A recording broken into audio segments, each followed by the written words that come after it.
फरवरी का महीना चल रहा है, 17 फरवरी का दिन है आज। और फरवरी में गार्डन में क्या क्या कर लेना चाहिए, यदि आपको नहीं पता है तो चलिए मैं आपकी हेल्प करती हूँ। पहले आप ये तय कर लें कि आप उगाना क्या चाहते हैं। क्या आपके पास टेरेस पर वेजिटेबल गार्डन है या फिर आप सिर्फ ऑर्नामेंटल प्लांट्स उगाना चाहते हैं। मैं आज दोनों की ही बात करूँगी क्योंकि फरवरी का महीना बहुत ख़ास है, ख़ास करके समर गार्डनिंग के लिए। यदि आप वेजिटेबल्स उगा रहे हैं तो आपको बहुत सारी तैयारी करना है गर्मियों की। जैसे देखिए मेरी छत पर ये टमाटर दिख रहे हैं आपको, जो पूरी तरह पक गए हैं। तो यदि हम पुरानी फ्रूट्स को तोड़ते नहीं हैं तो नए फ्रूट्स नहीं आते हैं। और इस पेड़ का अब समय पूरा हो गया, इसने अच्छी फ्रूटिंग दी, 3-4 फ्रूटिंग दी। कुछ टमाटर हरे भी लगे हैं, जैसे ये पीले होंगे तो हमें इन पेड़ों को निकाल देना चाहिए और नए पौधे लगा देना चाहिए।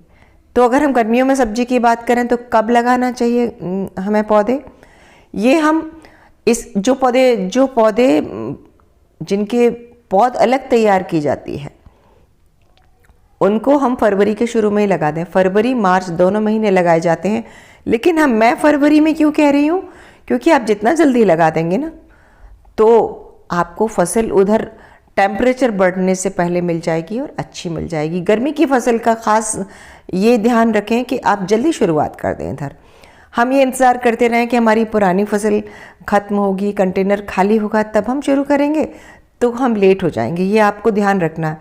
और यदि आपके ऑर्नामेंटल प्लांट्स हैं, जैसे ये फूल वगैरह हैं, तो पिटूनिया तो काफ़ी दिन तक चलता है, लेकिन फिर भी ये सीजनल है, जल्दी ही ये भी मार्च तक ये भी चला जाएगा।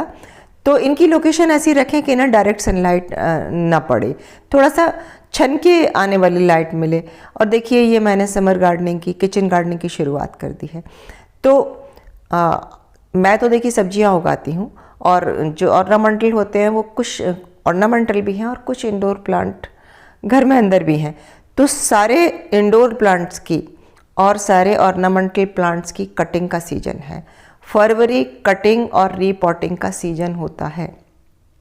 सब्जियों में ठंड की सब्जियां समाप्त करके कंटेनर खाली करके और उस मिट्टी को धूप दिखा के मिट्टी को फिर से तैयार करने का सीजन होता है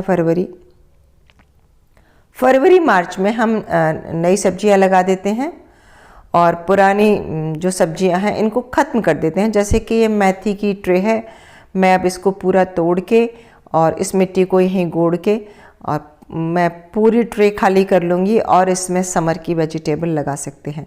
और यदि आपके पास जो भी ऑर्नामेंटल प्लांट हैं उनको प्रोपगेट करना चाहते हैं, या आपके पास सनसेवेरिया है या आपके पास अरेलिया है, तो आप इनकी कटिंग भी डेवलप कर सकते हैं।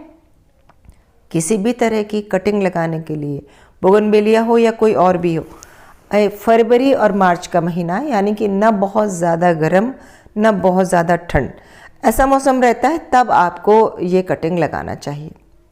और देखिए पत्ता गोभी, फूल गोभी, इनका अब सीजन जा रहा है, तो इनकी मैं हार्वेस्टिंग करती जा रही हूँ। इकट्ठा तो हार्वेस्ट नहीं कर सकते, पर कोशिश करें कि अब इनको तोड़ लें, भले ही फिर आपको बांटना पड़े, क्योंकि अगर ये पॉट में रहेंगे तो ये हार्ड हो जाएंगे, तैयार हैं। और हाँ, धनिया का विशेष ध्यान रखें कि धनिया की हाइब्रिड सीड ही लें। और अदरक को अब निकालने का समय है। अदरक और हल्दी यदि अभी भी आपके पॉट में पड़े हैं तो आप उन्हें निकाल लें।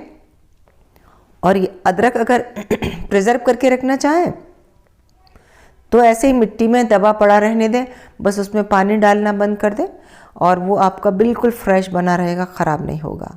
या फिर रेत में दबा के रख दें। और टमाटर भी जो हमने ठंड में लगाए थे, अब इनका सीजन ख़त्म, बस टमाटर तोड़ेंगे, इन पौधों को उखाड़ देंगे और उसके बाद हमारा कंटेनर खाली।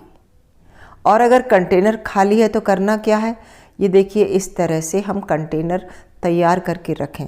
और अगर बीज नहीं डाल पाए हैं पौध के, तो आप ये कर सकते हैं कि आपके आसपास जहाँ गवर्नमेंट नर्सरी हो वहाँ से आप पौध ले आएँ। और बस यही समय है, जितना जल्दी पौध लगा देंगे, तैयार पौध मिल जाएगी तो अच्छा है, क्योंकि यदि आप नए हैं तो आपको पौध तैयार करने में भी दिक्कत जाएगी।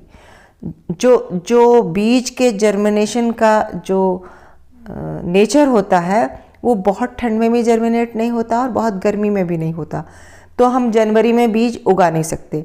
इसलिए नर्सरीज़ में, पॉली हाउस में वो जनवरी में बीज डाल देते हैं और हमें फरवरी में पौध तैयार मिल जाती है। अगर आपके यहाँ नहीं मिलती है पौध तैयार तो आप फरवरी शुरू होते ही आपको बीज डाल देना चाहिए और थोड़ा सा उनको स्पेशल केयर करके, यानी कि रात की ठंड में थोड़ा अंदर रख लें, दिन में धूप में रख दें। ऐसा करके आप घर पर भी पौध बना सकते हैं।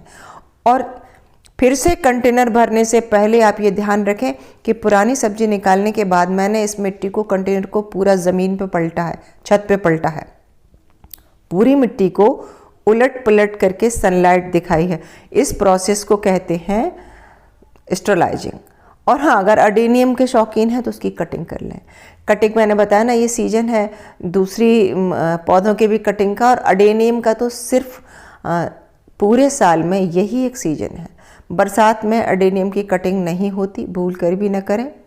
अगर आप अडेनियम के बारे में नहीं जानते तो मैं आपको बताऊं कि ये सबसे कम केयर वाला पौधा है, बहुत फूल देता है, और फूल ना भी दे तो इसका कॉडेक्स इतना खूबसूरत लगता है कि ये अगर आप ट्रे में ऐसे ही लगा देंगे तो घर की या छत की ब्यूटी बहुत बढ़ जाएगी। और ये डेजर्ट का पौधा है, इसको डेजर्ट रोज भी कहते हैं, डेजर्ट लिली भी कहते हैं। इसलिए इसको जो मिट्टी लगती है वो रेगिस्तान की जैसी मिट्टी लगती है। और जो इसकी कटिंग्स पड़ी है ना, इसकी ये सारी कटिंग्स भी लग जाती हैं। बस थोड़ी सी जानकारी चाहिए। और मेरे जो पहला चैनल है इंडियन टेरेस गार्डनिंग आर्ट, उस पर मैं पौधों से संबंधित डिटेल वीडियो डालती हूँ। यहाँ तो मैं थोड़ी थोड़ी क्लिप दिखा दे रही हूँ और इनके बारे में जो मैं छत पे कर रही हूँ वो आपको सूचित कर रही हूँ। आपको डिटेल में देखना है तो आपको मेरे पहले चैनल पर जाना पड़ेगा। और ये मैं कर रही हूँ हार्ड प्रूनिंग इसकी अडेनियम की। अडेनियम की खास बात ये होती है कि इसको रिपोर्टिंग करने के लिए आप मिट्टी से निकाल के अगर 8-10 दिन, 12 दिन, 14 दिन बाहर रख देना तो ये मरता नहीं है, बस थोड़ा सा डिहाइड्रेटेड हो जाता है। और उसके बाद जब हम लगाते हैं तो ये फिर से बहुत हेल्दी हो जाता है। बस इसको ज़्यादा पानी नहीं चाहिए। अगर मरता है तो रूट रॉट या ब्रांच रॉट से। बरसात के दिनों में इसकी थोड़ी सी केयर करनी होती है, क्योंकि बरसात में हम पानी कंट्रोल नहीं कर सकते। उसके लिए या तो आप ऐसी जगह पर रखें जहाँ थोड़ा पानी कम आता हो, और अगर ऐसी जगह ना हो तो आप क्या करें, तो मिट्टी ऐसी बनाएं वेल ड्रेन कि बरसात हो भी तो पानी देर तक न ठहरे इसमें। वैसे ये आसानी से सब जगह नहीं मिलता और महंगा भी मिलता है। अगर आप में थोड़ा सा आर्ट होगा तो आप एक पौधा खरीद लाएंगे और फिर आप बीज से बना लेंगे। इन दोनों मैं तो छत पे यही कर रही हूँ। मेरे पास बहुत पौधे हैं, कम से कम 100 पौधे के आसपास होंगे ये। तो ये देखिए सबकी मैंने कटिंग कर दी है, रूट प्रूनिंग भी कर दी है, स्टेम प्रूनिंग भी कर दी है, और ये रिपोर्टिंग हो गई है। कितने सुंदर लग रहे हैं रिपोर्टिंग के बाद। और इससे पहले आपने अगर मेरे उस चैनल से जुड़े होंगे तो आपने इनको खिलते हुए भी देखा होगा, और नहीं तो कुछ दिन बाद ये भी खिलेंगे तब भी मैं साझा करूँगी। तो फरवरी में कुछ काम है, फटाफट मैं आपको बता रही हूँ। आप कटिंग कर लें, अडेनियम की कटिंग कर लें, मिट्टी को स्टरलाइज कर लें, सूखे पत्ते कलेक्ट कर लें, नए टब तैयार करके रख लें, पूरी नर्सरी से पौध ले आएँ, और जो गर्मी की फसल है उसकी अभी से लौकी, तोरे, करेला, बैगन, मिर्च, धनिया पत्ती, पालक, लगभग सभी सब्जियां लग जाती हैं। लेकिन किसी भी देसी बीज को इस समय न लगाएं। ये ऑफ सीजन है और इस समय आपके हाइब्रिड तरीके से तैयार किए हुए बीज ही सक्सेस होंगे। और ये देखिए मैं इसमें सूखे पत्ते मिला रही हूँ मिट्टी में। मिट्टी में सूखे पत्ते मिलाना, सूखे पत्ते कार्बन का सोर्स होते हैं, मिट्टी को बहुत हेल्दी बना देते हैं। आपके आसपास बड़े पेड़ हों तो झाड़ के जो पत्ते लोग जला देते हैं ना, वो आप पूरे बटोर कर अपने बगीचे की मिट्टी में दबा देंगे तो आपकी मिट्टी को फिर ऊपर से खाद की भी ज़रूरत नहीं पड़ेगी। तो बस फटाफट लग जाइए काम पर। और हाँ, कमेंट करके ज़रूर बताइए कि वीडियो कैसा लगा। वीडियो अच्छा लगा हो तो लाइक करें, शेयर करें, सब्सक्राइब तो मुझे कर ही लें।